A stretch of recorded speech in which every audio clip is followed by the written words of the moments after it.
Welcome back to the Aging Athletically podcast. I'm Hillary Cairns, and on this show, I talk with athletes, coaches, experts, and everyday competitors about training, performance, resilience, and what it means to continue pushing ourselves over time. Today's guest is Karl Grove. When Karl was 83 years old, he hired a coach with one goal: to become a cycling national champion. Since then, he's done far more than that. Karl has won multiple U.S. national championships, become a Masters world champion, and set the 1 hour world record in the 90-plus age group, a record that still stands today.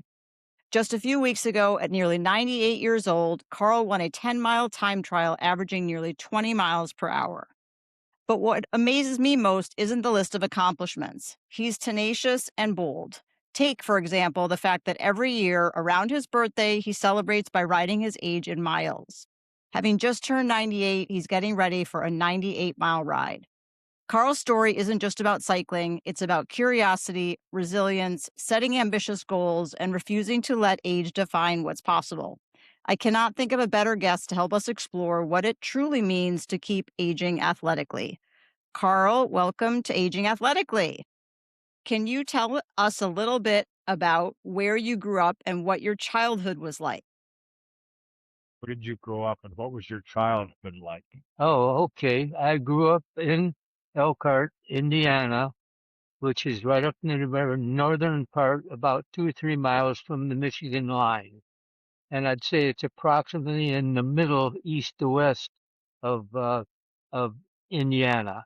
And it was well known as the world's most famous musical instrument manufacturers. That was one of its key things that was capable, along with Alka-Seltzer.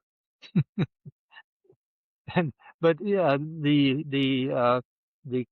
the city was about 35,000 people, and it was pretty much farmland around everywhere else around it. But it was one of the main things that was helped it basically was that the New York Central Railroad had yards and repairs and all kinds of major items for that particular uh, railroad, and plus if there was one, there was probably 100 different little manufacturers in Elkhart, paper mills, musical instruments, tobacco.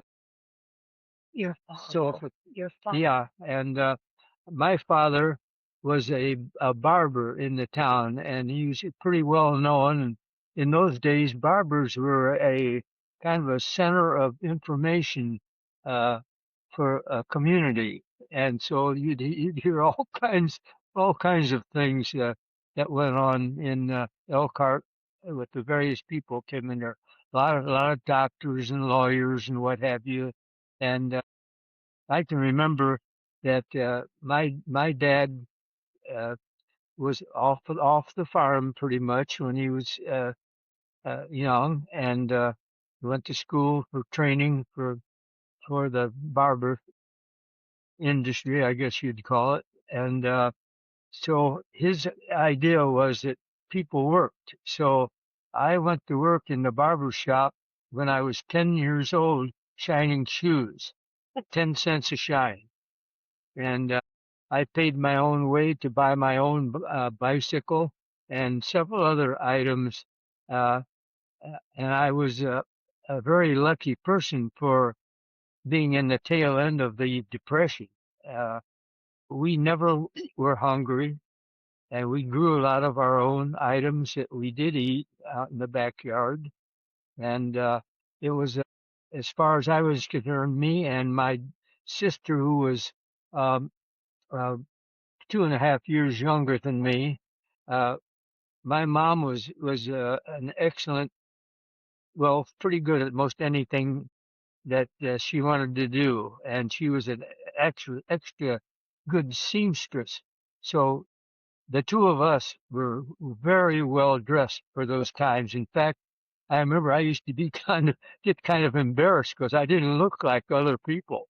Because Okay. you saw some pretty ragged, bagged, holes in the shoes and what have you, things that people nowadays wouldn't even believe that took place. And we always looked like $1,000,000. That was a a funny thing, but that's the way she was, and she made do. I remember she used to do some hair trimming and beauty work for some various people, and some of the doctors' wives used her for hairdos or hair setting, I think they called it in those days. And my childhood was very good. I was lucky to have uh, uh, grandparents on both sides of the family, and we had a fairly close family, which wasn't unusual in those days. Like today, you're thousands of miles apart a good share of the time. And so I had a very nice childhood along the way, fishing and all the things that we did.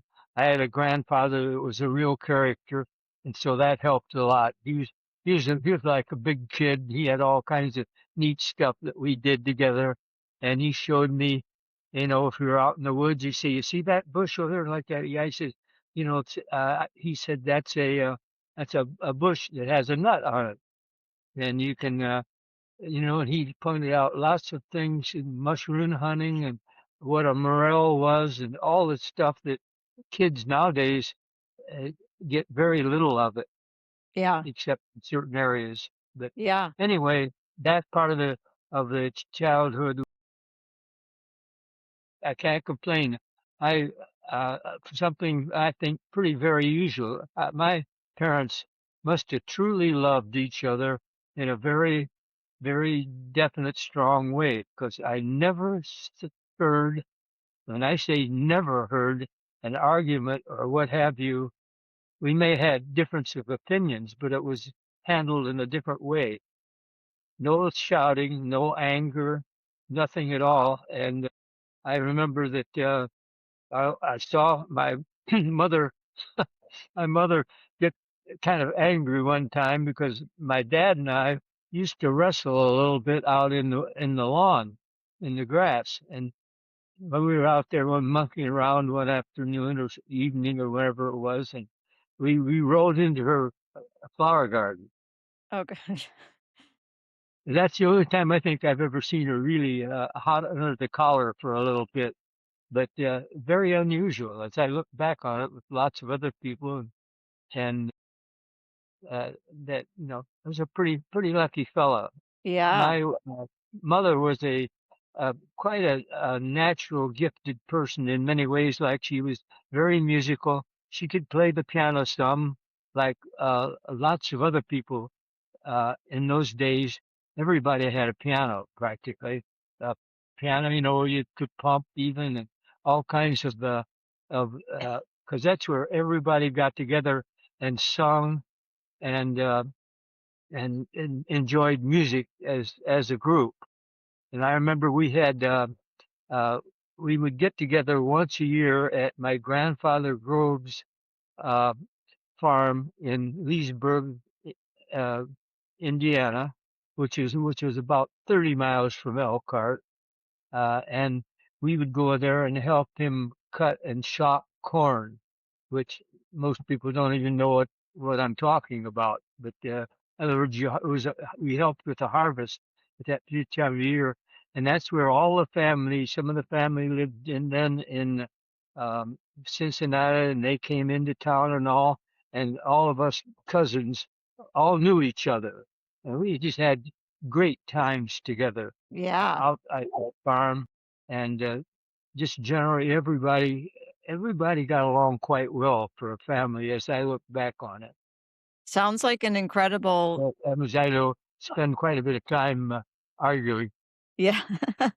Well, sounds like an incredible childhood and family. I mean, it sounds like you spent a lot of time in the woods and running around. Would you consider yourself, were you very active as a child? You said you bought a bike. Did Were you you start very active riding as a really child? young? Yeah, but not hyper at all. I enjoyed myself doing the various things that kids like to do, and I don't think I was much different than most any other child that as I look back on it. Paper route. Okay. Paper route. Oh, well, that's later on. That's Yeah. I was a teenager then. I didn't know what you were after. Did you want early childhood or mid childhood, or just anything that comes along? Anything that comes along. I'd love to hear about how you got into biking. Couldn't hear that. I can. You'd love to hear what? How he got into biking. How did you get into biking? Oh, uh, well, actually, the very beginning was we lived on a street called Bank Street, which is off of a main drag and cart that was called uh, oh what was it? What's the name of the Jackson Street? Never mind that. My dad and I happened to see a small bicycle. It had a pedals and smaller wheels, maybe 12 inches in diameter. Had a chain on it. It was a true bicycle, and boy, I thought that was the world's most wonderful thing I'd ever seen. So I started and I asked him, uh, "Could you get that bicycle for me?" I'm saying I was probably uh, maybe maybe in the second or third grade, somewhere in that area like that. And so one night he came home and I was probably pestering him for who knows for how long. And we walked up toward Jackson Street. That's why I remember it. And this guy had this bicycle for sale there, and for a tremendous sum of $1.25. We bought it. Well, on a buck and a quarter then is probably worth $150 now, Yeah. what you could buy. But anyway, so my dad popped down uh, a dollar and 25 cents. And you got to remember, haircuts then were usually about 25 cents a haircut. Okay. So you see how hard he had to work to gain $1.25 for me to have a bicycle. And he was always generous, man, a quiet, peaceful guy. My my mom was pretty much the same way, but she had unlimited energy, and I suspect that's part of where it came from me. And my father was a pretty much of a natural athlete. He was captain of the basketball team in Leesburg, and just he was a, a pretty neat guy about being able to do things. So I can remember we went up there back to the bicycle that night. It was in the evening, and he gave the guy the money, and I had the bike in my hand. And remember, this was an actual bicycle. It wasn't just a toy. It had hard rubber wheels on it, and a chain and a crank, and you steered it. And uh, so I got on it and I rode it right off the bat. I'd never Wow. been on a bike, never been on anything. Got on it and I rode. Wow. Yeah, that's it's kind of amazing when I think about it, because usually people kind of have to get the feel of balance and what have you. But it was evidently one of those things that was born in me. Yeah. As I found out, I was uh, blessed with some other abilities in my life passed on from me, like from my grandparents and my parents and what have you. Uh, I was gifted with pretty much with being able to do most anything I wanted to with music. Okay. And she was so they made arrangements to have my uncle, who was a clarinet player, teach me on an alto saxophone, which is about a middle-sized saxophone in the family of saxophones. And I can remember when I stood up with it and holding it, the bottom of the saxophone hit my knees, so I was really a little squirt when I started playing. And it was kind of fun at first, and then, like so many things that kids do, begin to kind of wear and tear on me. Well, my mom was not to have any ifs, ands, or buts that you were going to practice every day for one Okay. hour. And that went on for quite some time. And, and I really didn't care for it, didn't like it too much. And to be a strange thing to say, uh, I never cared for it in the way some people do, like they love their violins and they can't wait not to play their flute and all. And I spent half my life trying to dodge as far as music. But anyway, that all ties in sort of with biking. Um, when I was about mm, 12, 13, 14, but maybe 13 years old like that, I bought a paper route from my cousin, and I had 150 customers, and you would go down to the downtown Elkhart, and you'd get your papers and you'd fold them and all up like that, and you had to figure out which ones you could toss, and you'd fold those in a certain way, and you'd pack them on your bags and you'd take them on a bicycle because I had 150 customers, Wow. and that's that. So I rode my bicycle from there to the up to the uh, Elkhart Truth, it was called. And from there on, I'd received these 150 papers, folded them all up, put them in 3 big bags, hung them on one on my shoulder and the other two on the back of the bike, and rain or shine, 6 days a week, I peddled a paper. Also, on that 6-day Saturday, I used to collect a weekly sum of 18 cents a week for the daily papers. And it was Wow. a relatively thick paper. It wasn't just some little puny thing, but you can kind of see that I live in a different world than I do now by far. But anyway, that I rain or shine, that means if it was 5 below, I was out there peddling those papers. If there was a foot of snow, I tried to get the bike through it as best as I could, even if I had to push it, because that was a job that I had to do. And I made pretty good money when you look at it for a kid, seen $5 and $7 a week peddling papers. And interesting thing later on when I decided to do something else different, my my sister took the job for a while, and she peddled it. She got a lot better tips than I did. Okay. Really a neat gal. Uh, if I do say so myself, she's probably one of the prettiest young girls I've ever, or in fact, older in her older life and all, as you'll see anywhere. I mean, she was a real beauty. And I look back on her, and she was a real sweetie pie too. Really, just a nice, very much like her father. Okay. And my father's name was Oscar. And Okay. we had a couple of pet snakes, and we named one of them Oscar, eh, for whatever that means. But so anyhow, uh, in that part of growing up and all, that part of teenagers was pretty easy and handy. And I had a cousin and I that just like hand in glove.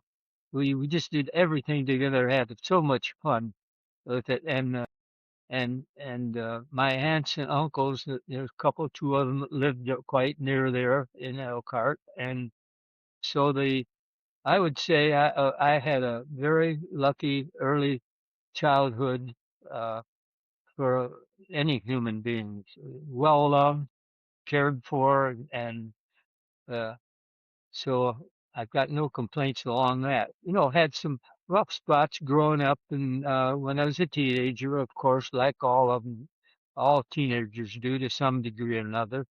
And I finally, um, uh, I came home and I said, the the New York Central Railroad is hiring people, and he said they want to. Uh, and I said, well, I want to work for the railroad. And I think I was probably 15 to 16 then, something like that. Uh, and sure enough, they hired me, and we had a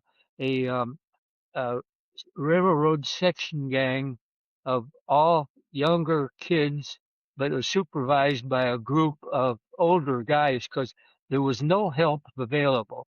Except I remember they pulled a great big long train in one and put it on a siding between Elkhart and Goshen, which is the county seat of where I lived in Indiana.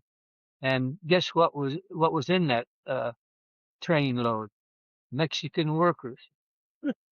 How about that? Even back then, during the war, they'd take any help they could get to work on the roads. And I can remember, I think I spent a summer working for 66 and 2/3 cents an hour. I don't know where the 2/3 cents came from, but anyway, that was pretty good pay, and I could do quite a bit with it. And so I worked that year, and then I worked the I think the following year, and then it was brutal work. It was the And it affected your hearing. well, maybe it did. Yeah, what I was going to say was that when I decided that I had enough railroad working, that means if you've ever been around railroad tracks and felt that sun out there during the summer heating up those steel rails and the rock that is piled on and uh, the the timber that's underneath them with all that what's that called? Creosote. Yeah, creosote on it. It was hot, to put it mildly.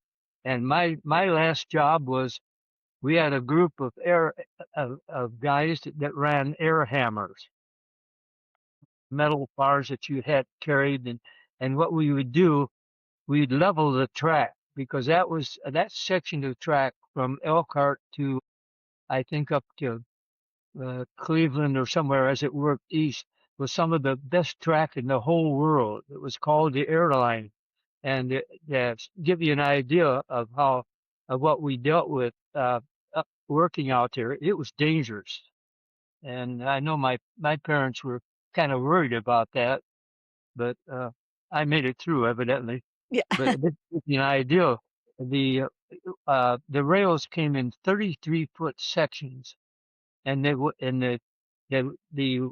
rail weighed 1 foot of that rail weighed 100+ pounds. Wow. So each one of those rail sections were about 3,000 pounds, and we were banging and knocking those things around. And a group of us would have tongs, and we'd pick up stuff. And as a group of maybe 6 or 8 people that were hooked on, and we'd move stuff around.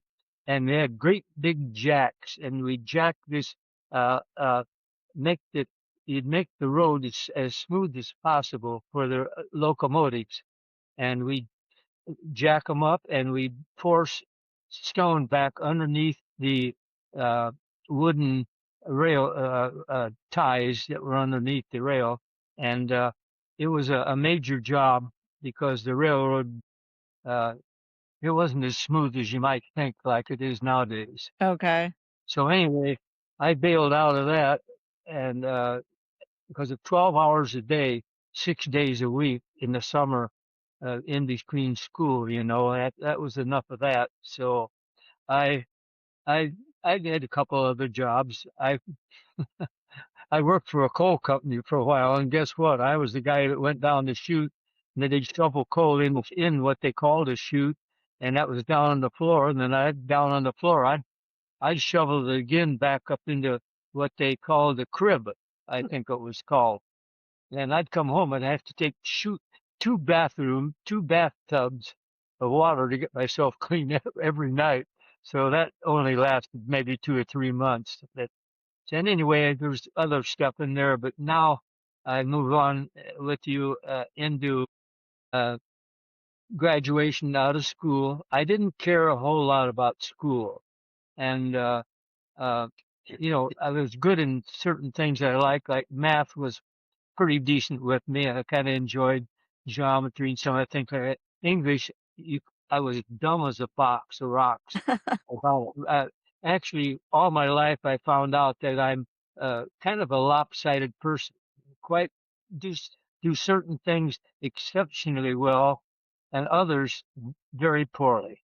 Okay. Some people are pretty good at everything, but I was in a sense outstanding in what I could do, like musical instruments. Uh, I used to go all of the uh, what do you, I guess what am word am I trying to use, Nancy? Uh, the Playing your instrument. yeah, but your competition. Yeah. Recitals? Yeah, and uh, I remember the first year I played, I was just petrified because I was very shy, really shy, and um, I remember playing, and it was so difficult and scary. But I managed to make it. Then the next year that I played, I think I got a second, and then the third year I won everything that I ever entered, as far as being uh, in competition with musical instruments. Okay. Because I just had everything going for me along that line. Okay. Did you? Do you Yes. would you mind if we shifted to talk more about how you got into bike racing? Focusing on bike racing. Okay, yeah. Oh, yeah. Easy. Yeah. Okay. Let me see. Real quick, uh, I joined the Navy to get out of Elkhart. I didn't want to be there, Okay. and that put me in school, uh, School of Music. out in California and what have you. And then through a series of really unusual circumstances, somebody watching over me, or I don't know what it was, I ran into certain people, and every time I'd bump into them, it would be kind of a platform to go to the next. And so I can remember out in California that I was walking with a guy, and he said, "Yeah, I'm getting ready to. Everybody's getting out of the Navy by then," and he said, "I'm getting ready to. Um, how do I put it? Uh, uh, go, get out and go home." And so he told me about it. I took an audition out in California and didn't think much more about it. Then a couple of months later, I got a call to report to Washington, D.C. to the School of Music. I'd taken an audition out in California. The audition allowed me to uh, be in a position where I could take an audition for the United States Navy Band. And I took that, and that's a whole story in itself. It's very interesting, but not for now. And I became the youngest person in that band that had ever took an audition to get into it. And Okay. so, and also I became their saxophone soloist for many tours all over the country, thousands and thousands of people that I played in front of. Oh, Shy Carl. And so anyway, from there, I remember I bought a bike Oh, yeah. when I was in Washington D.C.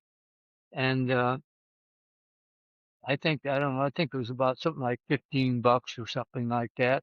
And I remember I went on a ride and I rode from Washington D.C. to Annapolis, Maryland, Okay. and it was 75 miles.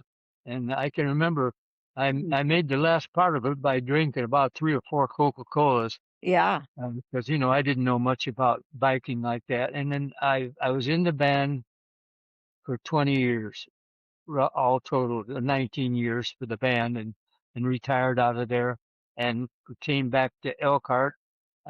In the meantime, when I was in the band, I bumped into a fellow named Kurt Gemeinhart, and he was the head of the manufacturing of the Gemeinhart flute, which was the biggest flute manufacturing uh, uh, company in the world. And it was some 50,000 flutes a year. And so I got to, into it there. And that's where I began to bump into uh, riding a bike again. I hadn't ridden one for some time, and uh, so I can remember the biking. Uh, see how I can remember back here a minute about what took place at that. You got into Hmm? races. You got in some races with Yeah, younger well, people. yeah, okay. But, so I started, I got a bike and started riding and really enjoyed it like that. And I bumped into a fella that was become one of my best friends, and he was I was about 40 years old then, Mm. and he was, I think, about 20, and he was an outstanding rider, and so consequently, I had plenty of help about how and what to do what like that, and I got pretty serious about it at about 40 years, maybe for about maybe 10 years. I did quite a bit of riding, and then other things took uh, took place, other parts of my life, the kids and all the stuff. And I built my own house along with the help of other people, a really nice place. And I can remember that, uh, okay. I was, reading something somewhere, I don't know, a magazine or something. They mentioned something about, uh, some kind of bike camps. Mm. And I said, and I got thinking about it because I was beginning to really start riding a bike and enjoying it in a whole different way. And so what I did, I wrote them and said that, decided I'd like to join, your bike camp. It was, I think, approximately 2 weeks long Boiling Springs. in, yeah, Boiling Springs, Pennsylvania. It was called. It was in the mountains. And, I went there and I can one kind of funny thing happened like that. I remember I drove there and I drove in and we had our first meeting at in a real nice place. Um, and I walked in and I sat down and I looked around and I saw all these younger guys. I doubt if anybody was much over, nah, 30. 40, 45 maybe on down, and uh, pretty good riders. Not pretty good, they were good. Because How old were you then? yeah, I was, uh, 60s, 70s? yeah, I must have been probably 60 years old or 70, Later, yeah. somewhere in that vicinity. And I remember I walked in, they were all in there, and I walked in, and they all looked at me in a funny way, and then in a couple of I saw guys go, "Oh, geez, what are we gonna do with him?" Yeah. Because I was far the oldest. They had there's some women there too, and they're all pretty good riders. And I remember uh, that was sort of pretty funny. I saw those eye rolling up a little bit, and even later on, uh, my coach, who I have now, she said we didn't exactly know what to do with you. We didn't think you fit in anywhere like that. So anyway, I applied myself while I was there, and I learned a lot. Right, that first year, that number one, I found out that I had some uh, unique characteristics that allowed me to excel in riding a bike. I wasn't exceptionally athletic, pretty coordinated. I was very good at very tiny work, like watchmaking and things like that. Kind of that type of a person. But anyway, I so I applied myself there, and we went out one day. We would go out, we'd get up in the morning, have our breakfast and all like that, and get together. And they had two groups, a fast and a slow group. And I got in the slow group because, I just did. And we would go out in the morning, On Gilly. yeah, out in the It's a mountains or mountain. what have you. When, maybe might have a 5 mile climb, things like that. Nothing to sneeze at. It was pretty tough area. And we'd go out in the morning, and ride 2 or 3 hours and then have lunch that would be served out in the middle of where they'd have a truck out there, and we would then after we were done eating and all for a while, we'd have about another 2 or 3 hours in the afternoon before we came back and had kind of a mutual get together and hash over about certain methods and ways of writing and what have you if you were going to be um, a good writer. And so I can remember quite well that I really learned a lot about riding a bicycle. And by that time I had bought a pretty nice bicycle too, by the way. And I remember we went out on one ride once, well, in that first camp. Actually, I went to that camp twice, but the first one, we went out in the afternoon, and I decided, well, I'm going to tag along on the fast group in the back and see what might happen. So we went out, and I soon found out. I said, boy, I don't know what I got myself into, but these guys can really ride. They're no kidding with this bunch. So I managed to kind of hang in there a little bit, and then I remember I drifted off the back because I couldn't keep it up. But in the meantime, they had to stop at a crossroads of a major highway, and I got up there again with them again, and I was able to kind of hang in there. And I remember I was pedaling for all I was worth, and there was a guy uh, came up beside me. He looked and said, "You still here?" And I said, "Yeah." And so anyway, I kept pedaling. And one of my characteristics I didn't realize then was that I'm a very late warm up person. Okay. Uh, my strength arrives quite often when others are beginning to dwindle and relax. I had that was part of a natural, well, whatever takes place in the body. But anyway, we were out there and we were riding along after I'd talked to him a little bit. And I remember I looked up the hill, up the road, and up there about near the quarter or half a mile was a pretty good long climb. So I don't know what made me do it, but as we got closer, I pulled out and took off as hard as I could go out in the middle of nowhere up that hill. And those bunch of guys had to work a little bit. I'm telling you, they did. Not that they could all, I think, beat me in the long run.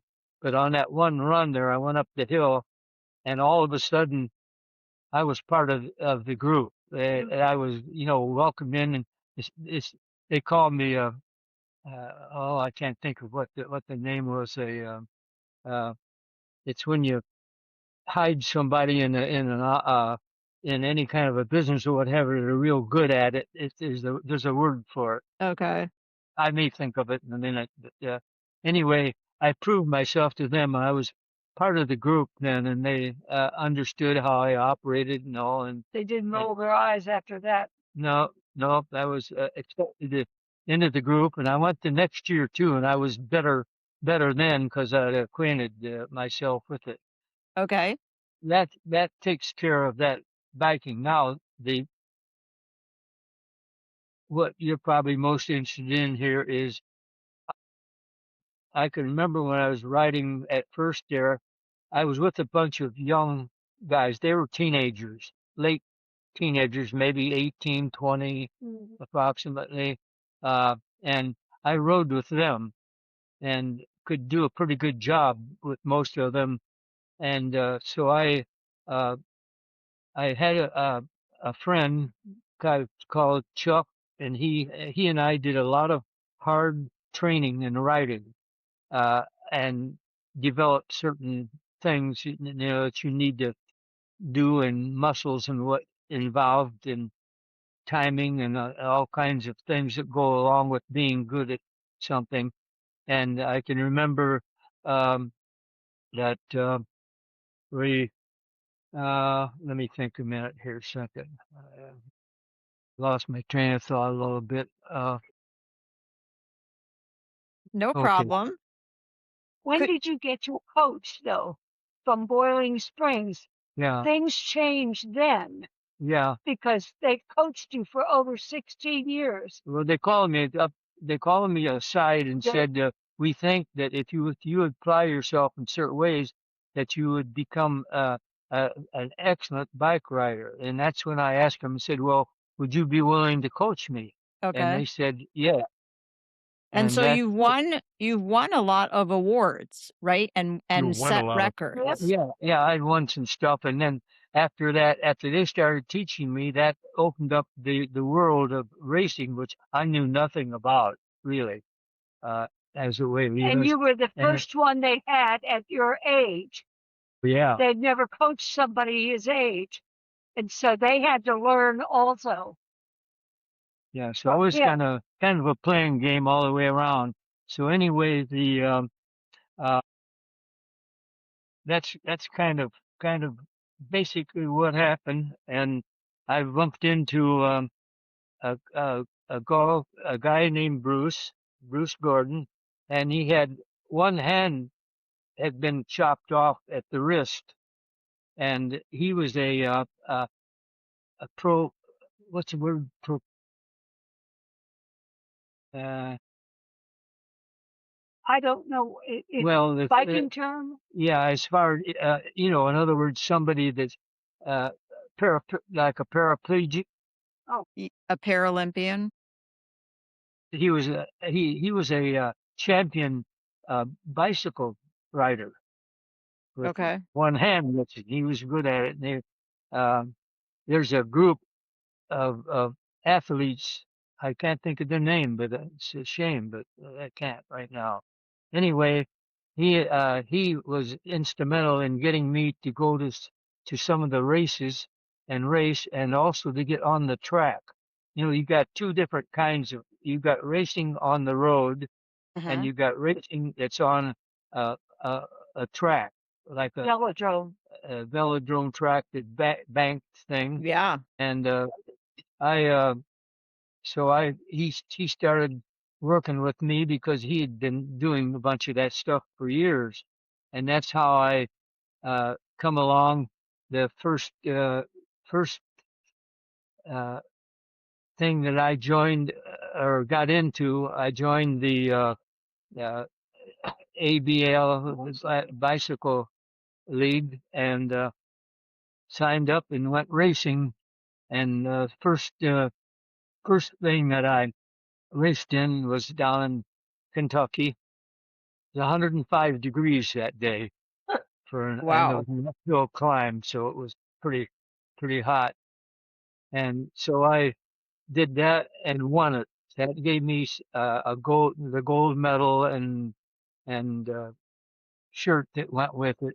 And then secondly, uh, the I did some other racing, and each time I got better. And then finally, I don't recall how we decided to do Go to Austria. yeah, go to Austria. But anyway, I went over there the first year, and I came in, I think, third in the racing that I did. And then we went back the next year. The next year, I won a world record 20K time trial. Mm. Uh, and For the United the States. gold medal, well, for in the world, yeah, but the United States. And then the this second race, I think I won that one too, and that started it out. And then I raced in various places. Then uh, what really took place, the one that really counts, is the 1 hour time trial, which is how how far can you go in 1 hour. And it's a brutal thing as far as exercise is concerned. Um, and it's what most the professionals, even they all kind of take a shot at it, because it's the race that kind of separates the men from the boys in many ways. The velodrome. Yeah, and I so I I went in there, and that second year, and Hello. I won that, and that led to some other things. And finally, we decided, well, let's go for a world record. So we had a GoFundMe, and we collected some, I don't know, $5,000 or $6,000, and that allowed us to call in what they call the UCI. That's United Cycling Institute of, it's the world, it's the one that runs the Tour de France, all that kind of stuff.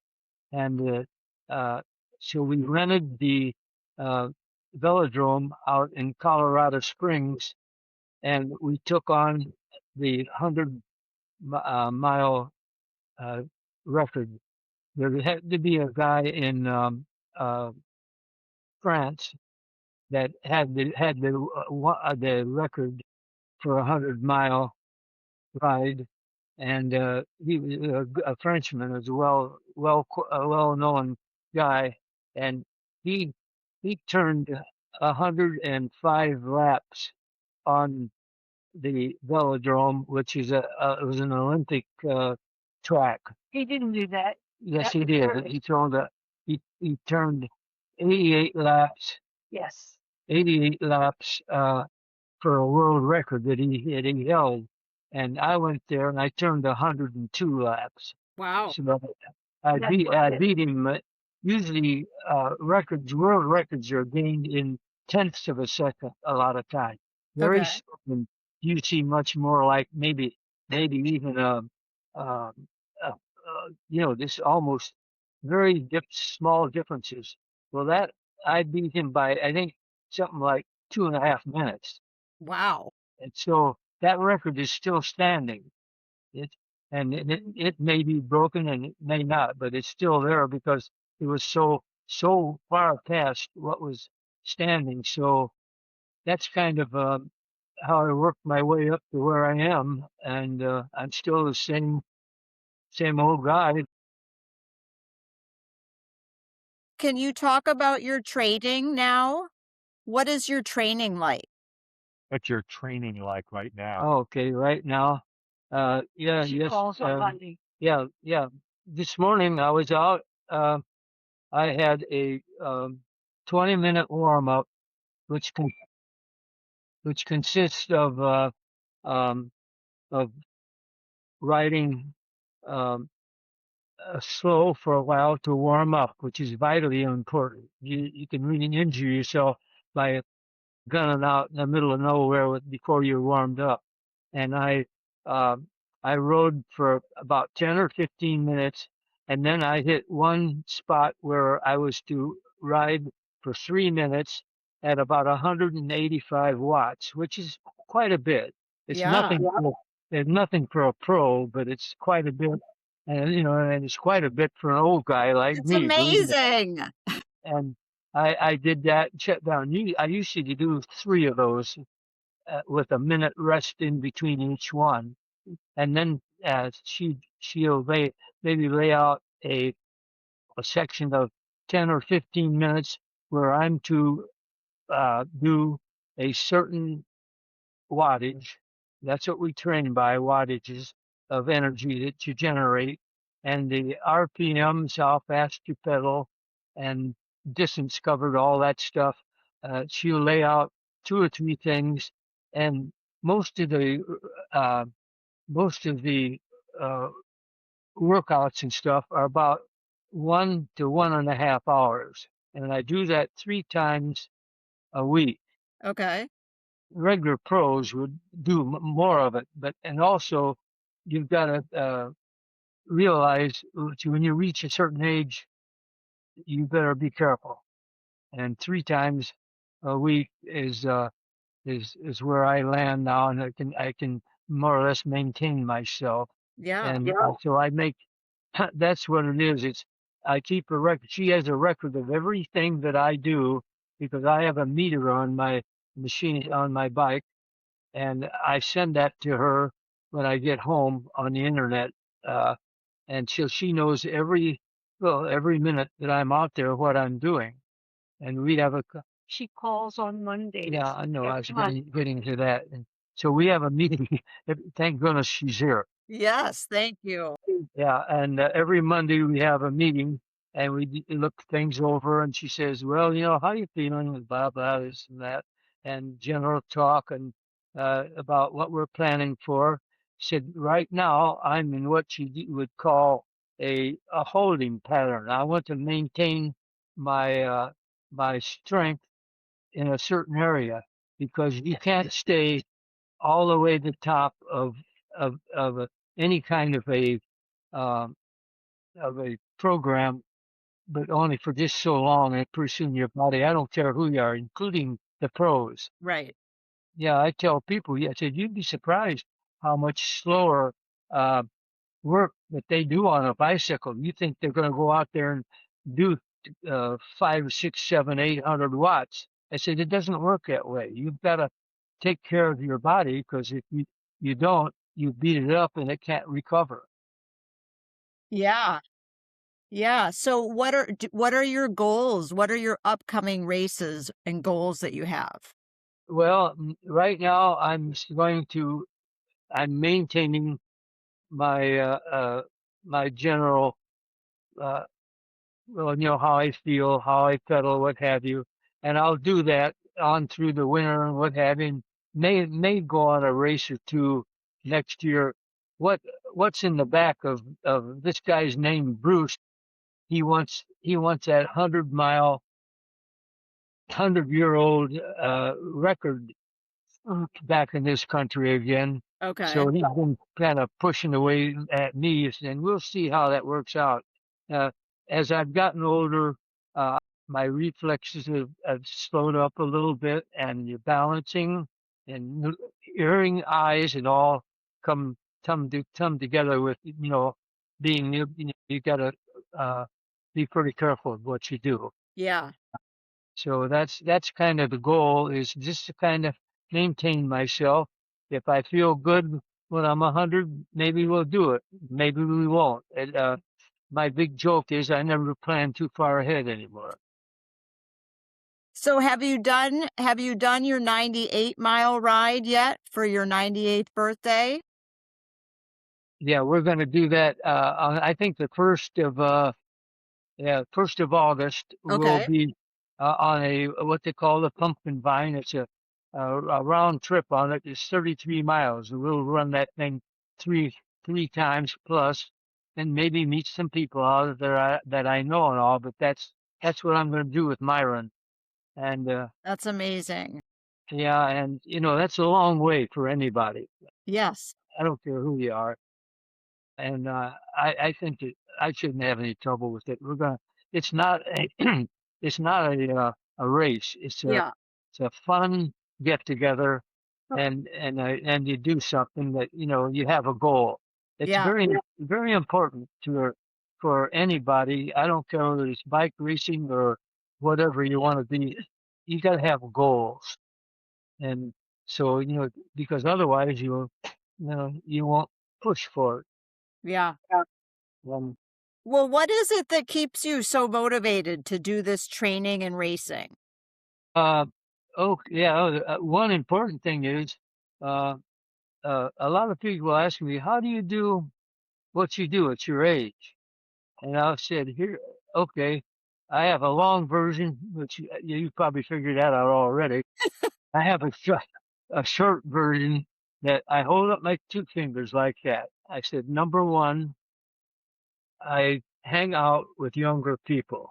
Yeah. What I mean is I'm aware of all the beauty around me, the trees and the plants and the people and the conversation that you have with them all. Because even me fighting against it, I can see my world gradually getting smaller and smaller because I can't hear and I don't talk too well in many respects.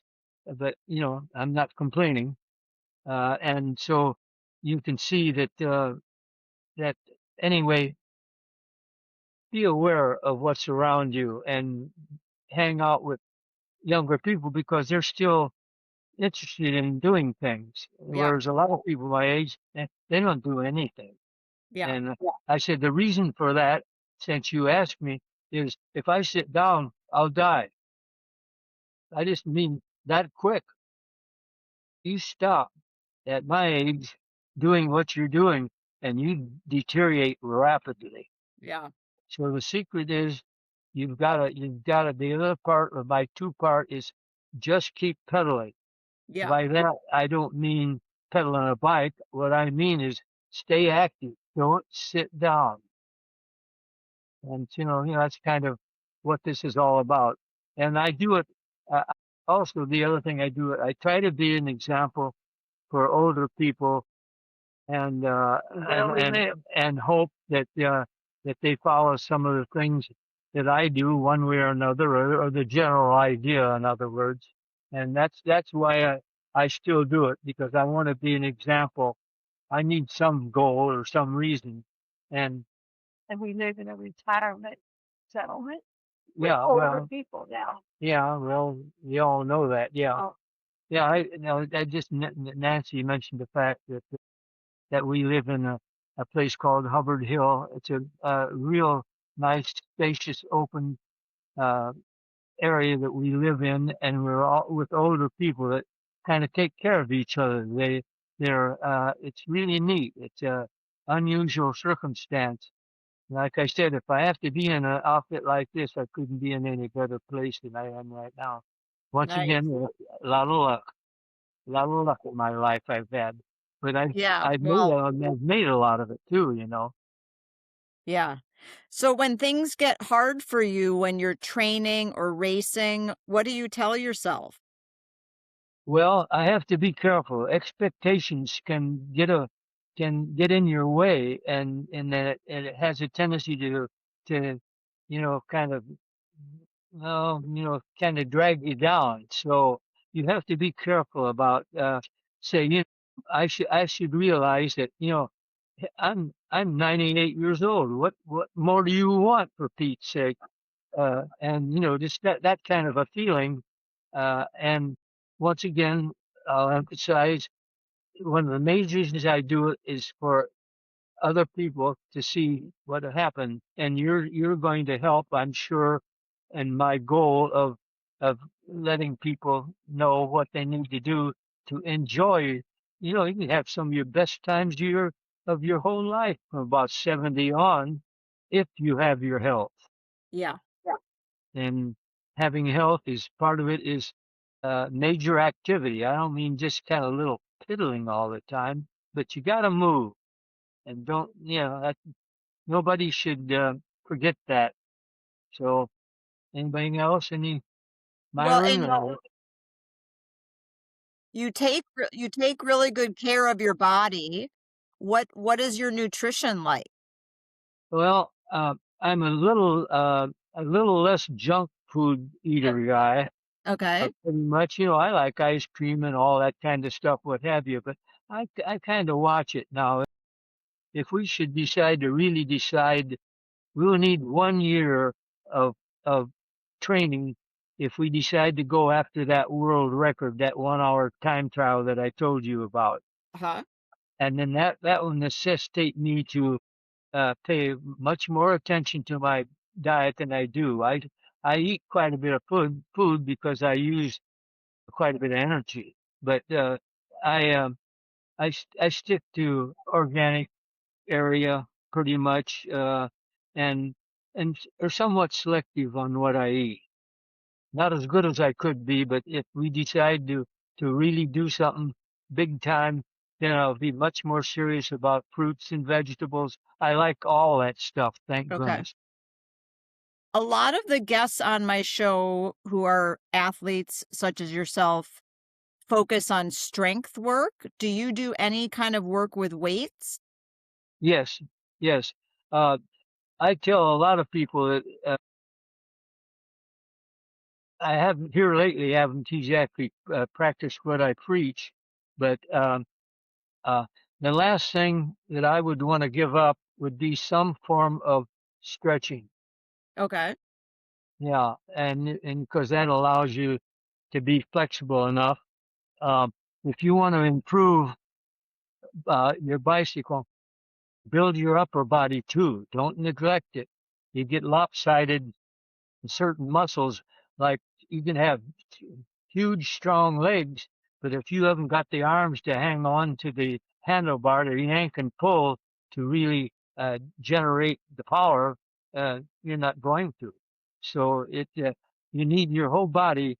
I would say, secondly, everybody should do some mild workout with Planet weights Fitness. if they're interested in keeping the your flexibility and your enjoyment of living. Planet Fitness. Yeah, yeah. Well, I go to Planet Fitness every once in a while because they got a bunch of machinery there, and you got to have a little variety sometimes. Yeah. I also have my own complete little workout room with all of the. I can, if I want to go racing or riding, say for France, I bring it up on my computer and I've got it there, and it's a virtual approach.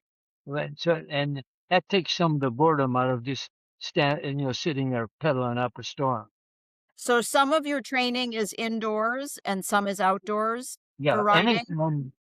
Consistency is very important if you want to be in the upper end of racing.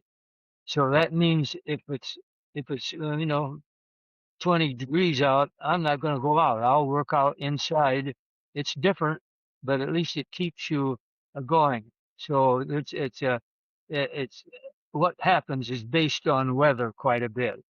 Usually, usually I don't like being anything less than 40 degrees out there because you got a 20-mile-an-hour wind blowing on you. That's pretty cool. And it takes forever to get dressed, and then you got to know how to layer and take some off, and maybe even put some on so that you don't sweat and then freeze to death. Yeah. So it's kind of complicated, but it gives you something to do. Yeah. That's important. What's your favorite race distance and type? Okay, I like the velodrome because I don't race in groups anymore. Because if one guy makes a mistake, Yeah. you're in trouble. And I don't need to fall off the bike anymore. I've already, I've broken some ribs and both of the shoulder bones are disjointed now. But luckily I didn't lose any, abilities from the wrecks that I've had. So I like the velodrome, what they call the 200 meter, the 500 meter, and the 2,000 meter races. Those are kind of fun. They're punishing, but they're short. I don't like to suffer long hauls anymore. Except the hour time trial. That sounds like a suffer. Yeah, that's another whole ball game. That's totally different. That requires the poor old lady that lives with me, the putting up with me because you've got to focus on certain things or you'll never get there. Yeah. Do you have any advice for people in their 60s, 70s, 80s who might think that they're too old to pursue goals? You've got to want to do it. If you don't really want to, you won't pursue anything. You have to make it kind of fun because that's the way human beings are. They like to do things that are fun, and biking can be fun, and you can set little realistic goals. Like right now, this morning, I said, yeah, that 3 minutes up there, that's pretty tough. So I'm gonna whack that one out and get it over with. So after I got warmed up good, I ran, I think I had about 185, 200 watt, for the 3 minutes. And that's more than most people can ride a bike for. Yes. So anyway, no, I guess the best way to put it is if you really want to do something, go at it. Look at Owen, see what it is. What do other people do? That's why I'm hoping that maybe somebody will say, "Hey, if that guy can do it, why can't I?" Because he told me that I don't need to sit down, or I hadn't better sit down. That type of thing like that. So I don't know if that answers your question. Definitely. So Carl, it has been such a pleasure to talk with you. You have definitely inspired me. Yeah. Is there anything else that you want to share with listeners about your goals, your journey? Would love any more insights you have. Well, yeah, uh, in a way, I don't know what the philosophy is. I think it finally it always arrives at the same kind of spot. You gotta be a generous person. You gotta be willing to give back to the world what you take out of it and what have you. In other words, you know, like this may funny. This is kind of funny like that, but I'm out riding and I don't see it much anymore. Whenever I see a monarch butterfly uh, caterpillar crawling along the road, I stop, pick him up, and pitch him in the direction he was headed. Oh, That may make you laugh, but I'm just, that's what I'm saying. I have fun doing it. And also, I have a standing joke with Bruce, who the one without the hand. So I pick up a glove occasionally. A couple of my mail-in gloves I found out there for his left hand, which was not there. This stuff like that. It just enjoy yourself. I guess that's yeah. what would be the thing. Find something and set a goal, because you don't do well without goals. I don't care who you are. Well, Carl, you're just a huge inspiration, and I'm excited for other people to be able to hear the story that you've told me. Little other people, you can pick out a few of the things, all the baloney in the front yards, probably used to. But I was trying to set up, you know, how I felt and what I feel when I was a kid and things that were important and all that kind of stuff. Just one other thing, uh, I shine shoes at my dad's barber shop at 10 cents a shine on Saturdays, and then I work in the summer when other kids were out playing. I had to work, so I'm work oriented in my life, and I think it's paid off. Yeah, for sure. Yeah. Yeah, All right. Thank you so much. And I also want to say thank you to the team around you, your lovely wife who has been filling in some holes as we've yeah, talked. And I know you've got other team members that are helping with technology, and I know they were excited to make yeah. sure that we can Myron and his wife have been quite a help. yeah. Something to use my energy on and what have you. And we have some of our same ideas about a lot of things, and I've enjoyed it. And I appreciate you being interested in me and hoping that it helps other people. That's what it's about now. I don't care about the medals and I like the shirts. Just don't have to buy any of them. But just that type of thing that I hope other people can have as much fun and feeling good and all that I've had out of biking, or for that matter, any kind of exercise and Yeah. activity.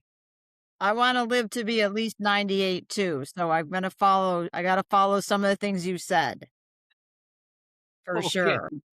we'll see. We'll see. Yes. I don't know if I'll be around to check on you or not, but we'll see. Well, you're defying a lot of odds right now, so keep it up. Thank you Okay. again so much. Thanks for listening to Aging Athletically. If you enjoyed this episode, please follow the show, give it some stars, and share it with a friend, training partner, or anyone who might enjoy hearing stories from athletes like Carl who continue to challenge themselves as they get older, or from experts who help us train smarter. You can find Aging Athletically on Instagram and YouTube. I'd love to hear from you. Send me a message there or email agingathletically@gmail.com with feedback, guest ideas, or topics you'd like me to explore. Thanks for joining.